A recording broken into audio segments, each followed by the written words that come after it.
Հավատքի բանկի գրքույկը Չարլզ Սպերջեն, օր նոյեմբերի 2։ Նա ոչ մի բարիք չի խնայում անարատությունով գնացողներից։ Սաղմոս 84-րդ գլուխ 11-րդ խոսք։ Տերը կարող է զրկել մեզ շատ հաճելի բաներից, բայց ոչ բարիքներից։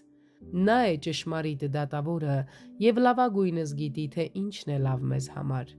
Որոշ բաներ անկասկած լավն են, և մենք կարող ենք դրանք ստանալ, խնդրելով դրանք մեր Տեր Հիսուս Քրիստոսի միջոցով։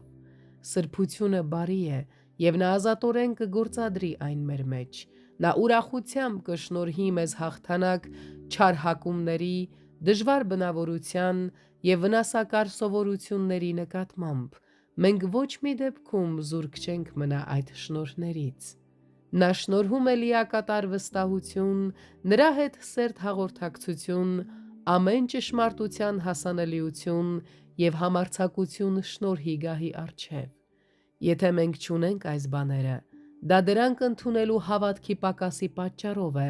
այլ ոչ թե Աստծո դրանք տալու անկամության պատճառով։ Խաղաղություն,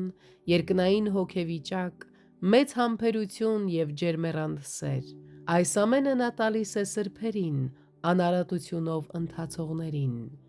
Սակայն նկատի ունեցեք, որ մենք պետք է ազնիվ քայլենք, չպետք է լինեն հակասություններ կամ անազնվություն,